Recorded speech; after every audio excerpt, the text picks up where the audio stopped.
Social media, digital media आणि OTT प्लॅटफॉर्मवर सध्या अश्लीलतेचा कहर सुरू आहे. यामुळे लहान मुलांवर चुकीचे संस्कार घडतायत. भारतीय संस्कृतीला या माध्यमांमुळे बाधा पोहोचत आहे. माहिती प्रसारण मंत्रालयाने या माध्यमांना अधिक कठोरपणे लगाम घालावा अशी मागणी ठाणे लोकसभेचे खासदार नरेश म्हस्के यांनी 11 फेब्रुवारी रोजी संसदेत शून्य प्रहारात केली होती. त्यानंतर आतापर्यंत एकूण 18 OTT प्लॅटफॉर्म ब्लॉक केले असल्याची माहिती संसदीय कामकाज आणि माहिती प्रसारण राज्यमंत्री डॉ. एल. मुरुगन यांनी दिली आहे. यूट्यूबवरील एका कार्यक्रमात यूट्यूबर रणवीर अहलावालिया यानं आई आणि वडिलांसंदर्भात अतिशय अश्लाघ्य भाषेत संवाद साधला होता. यामुळे खासदार नरेश म्हस्के यांनी संसदेत संताप व्यक्त करत तात्काळ अहलावालियावर गुन्हा दाखल करण्याची तसंच OTT प्लॅटफॉर्मवर अधिक निर्बंध आणण्याची मागणी संसदेत केली होती. या विषयाच्या अनुषंगानं संसदीय कामकाज व माहिती आणि प्रसारण राज्यमंत्री डॉ. एल. मुरुगन यांनी या संदर्भात 10 मार्च रोजी खासदार नरेश म्हस्के यांच्याशी संपर्क साधला आणि केंद्र शासन OTT प्लॅटफॉर्मवर अजून कडक निर्बंध आणण्यासाठी कटिबद्ध असल्याची ग्वाही दिली.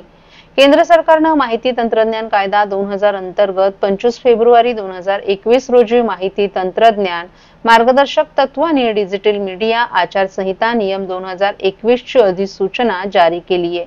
या नियमांच्या भागांमध्ये ऑनलाईन जनरेटेड कंटेंटच्या प्रशासकांसाठी आचारसंहिता प्रदान केली आहे. सध्या लागू असलेल्या कोणत्याही कायद्याद्वारे प्रतिबंधित असलेली कोणतेही कंटेंट प्रसारित करू नये, योग्य काळजी आणि विवेक बाळगावा आणि ते नियमांच्या अधिसूचनेमध्ये दिलेल्या सामान्य निर्देशानुसार वयानुसार कंटेंटचे 5 श्रेणींमध्ये स्वयं वर्गीकरण करावं.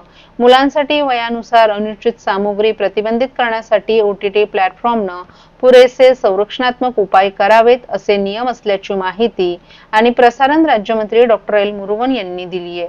मंत्रालयानं माहिती तंत्रज्ञान कायदा 2000 च्या कलम 1903 ब अंतर्गत आतापर्यंत कारवाई केली आणि या तरतुदी अंतर्गत अश्लील आणि इतर बेकायदेशीर सामग्री प्रकाशित केल्याबद्दल 18 OTT प्लॅटफॉर्म्सना ब्लॉक केल्याची माहिती आणि प्रसारण राज्यमंत्री डॉ. एल. मुरुगन यांनी सांगितलं.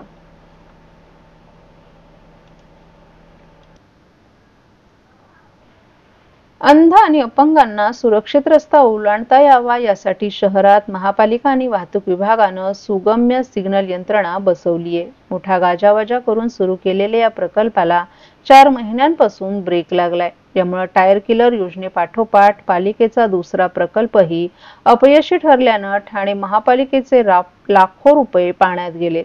ठाणे महानगरपालिकेनं वाहतूक विभागाच्या मदतीनं 3 हात नाका येथे देशातील पहिली सुगम्य सिग्नल यंत्रणा बसवण्याचं काम हाती घेतलंय. वर्दळीच्या ठिकाणांवर अंध आणि अपंग व्यक्तींना सुरक्षित रस्ता ओलांडता यावा यासाठी ही यंत्रणा बसवण्यात आली आहे. मात्र या योजनेला 3 ते 4 महिन्यांपासून ब्रेक लागलाय. नियोजन आणि समन्वयाच्या अभावामुळे ही योजना फसल्याचं सध्या चित्र आहे. महत्त्वाचं म्हणजे वाहतूक विभागाच्या मदतीनं पालिकेनं 3 हात नाका येथील सर्कलवर रस्ता ओलांडण्याच्या ठिकाणी अंधांसाठी ब्रेल लिपीचे फलक लावलेत. रस्ता ओलांडण्यासंदर्भातील मार्गदर्शक तत्वही लिहिण्यात आली आहेत. परंतु 4 महिन्यांच्या कालावधीनंतर ही कामं अपूर्णच असल्यानं योजनेच्या मूळ उद्देशालाच हरताळ फासला गेलाय. रस्ता ओलांडण्याच्या ठिकाणीच मध्यभागी ब्रेल लिपीच्या फलकांमुळे सर्वसामान्य नागरिकांनाही रस्ता ओलांडताना अडथळा येत आहे.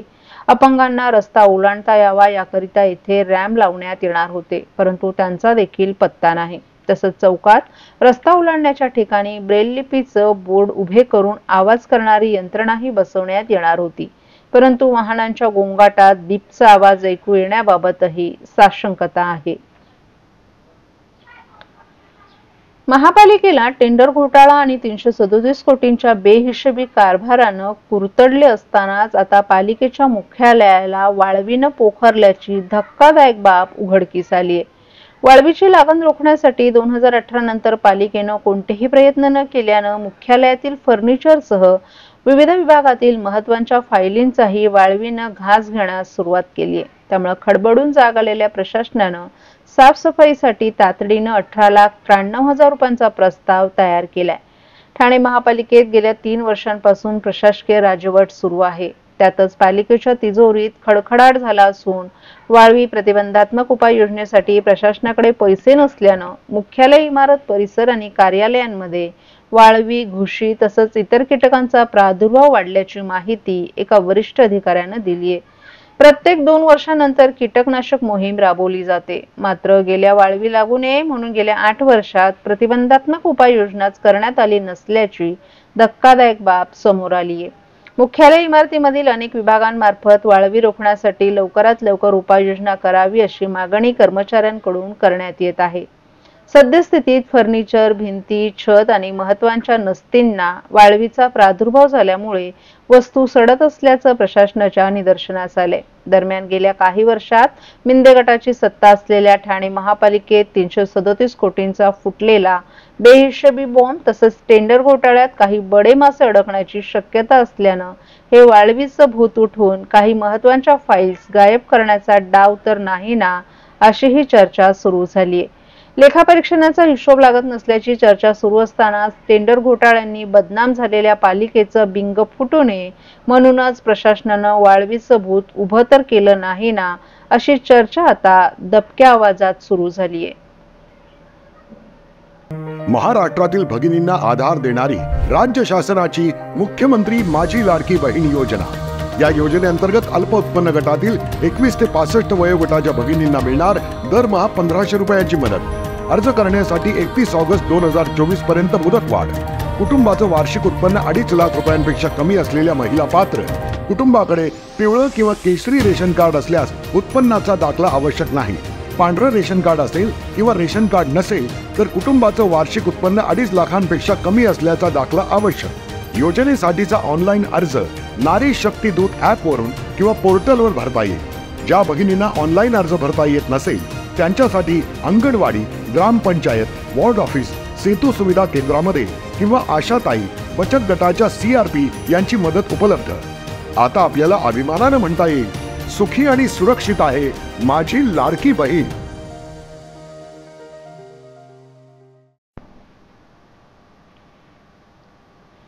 महाराष्ट्र औद्योगिक विकास महामंडळाच्या जांभूळ जलशुद्धीकरण केंद्रात तातडीचं आणि अत्यंत महत्त्वाच्या देखभाल दुरुस्तीचं काम करायचं असल्यानं आज रात्री 12 वाजल्यापासून मंगळवारी रात्री 12 वाजेपर्यंत एकूण 24 तास कटाई ते ठाणे दरम्यान पाणी पुरवठा बंद राहणार आहे. त्यामुळे ठाणे महापालिका क्षेत्रात कळवा, मुंब्रा आणि दिवा या परिसरात 24 तासांसाठी पाणी पुरवठा बंद राहणार आहे. तसंच मंगळवारी रात्री पाणी पुरवठा सुरू झाल्यानंतर पुढील काही तास कमी दाबानं पाणी पुरवठा होणार आहे. तरी नागरिकांनी आवश्यक तो पाणी साठा करून ठेवावा तसंच पाण्याचा अपव्यय टाळावा असं आवाहन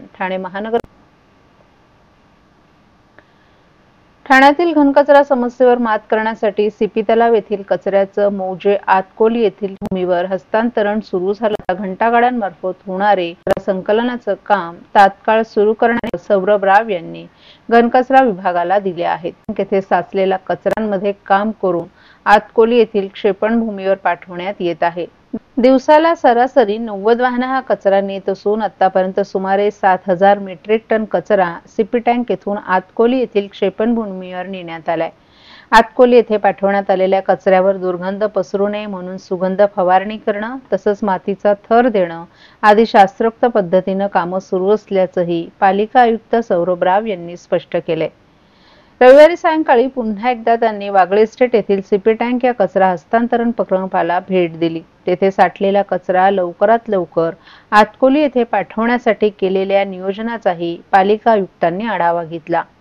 या भेटीच्या वेळी अतिरिक्त आयुक्त प्रशांत रोडे, उपायुक्त मनीष जोशी, आरोग्य अधिकारी डॉक्टर राणी शिंदे तसंच घनकचरा व्यवस्थापन विभागाचे वरिष्ठ अधिकारीही उपस्थित होते.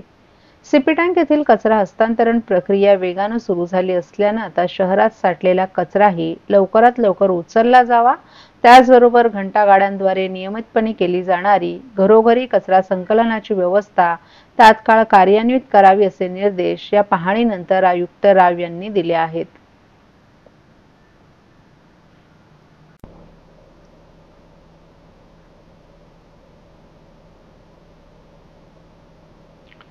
ठाणे महापालिकेत गेल्या 5 वर्षांपासून लेखापरीक्षण न झाल्यामुळे 337 कोटी रुपयांचा हिशोब लागत नसून ठाणे महानगरपालिकेला केंद्र आणि राज्य सरकारकडून मिळालेल्या निधीची माहितीच उपलब्ध नाही.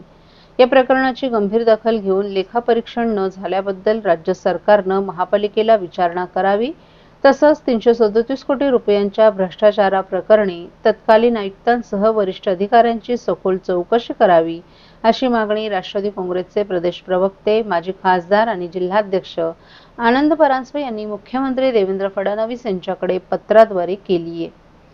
ठाणे महापालिकेचा 2025-26चा 5,645 कोटी रुपयांचा अर्थसंकल्प आयुक्त सौरभ राव यांनी मांडला असून यंदा अर्थसंकल्पात 600 कोटींची वाढ झाली आहे.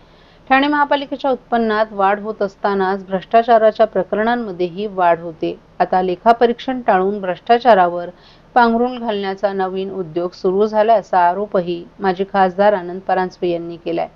दरवर्षी महापालिकेच्या नियमानुसार लेखापरीक्षण होणं आवश्यक आहे, परंतु 2019-20 पर्यंतच महापालिकेचं लेखापरीक्षण झाल्याचा धक्कादायक प्रकार उघडकीस आलाय. गेल्या 5 वर्षात केंद्र सरकार, राज्य सरकारकडून विविध कामांसाठी प्राप्त निधी व अनुदान आणि कोरोना आपत्तीच्या काळातील अर्थसहाय्याची माहिती उपलब्ध नसून 337 कोटी रुपयांचा हिशोब लागला नाही. याकडेही राष्ट्रवादी काँग्रेसचे जिल्हा अध्यक्ष आनंद परांजपे यांनी मुख्यमंत्री देवेंद्र फडणवीस यांचं लक्ष वेधले. या प्रकरणाची मुख्यमंत्री देवेंद्र फडणवीस यांनी गंभीर दखल घेऊन ठाणे महापालिकेचा 5 वर्षात न झालेल्या लेखापरीक्षण प्रकरणी चौकशी समिती नेमावी. तसंच 337 कोटी रुपयांच्या भ्रष्टाचार प्रकरणाबरोबरच लेखापरीक्षण न झालेल्या वर्षी कार्यरत तत्कालीन महापालिका आयुक्तांसह वरिष्ठ अधिकाऱ्यांची सखोल चौकशी करावी अशी मागणी राष्ट्रवादी काँग्रेसचे प्रदेश प्रवक्ते आनंद परांजपे यांनी केली आहे.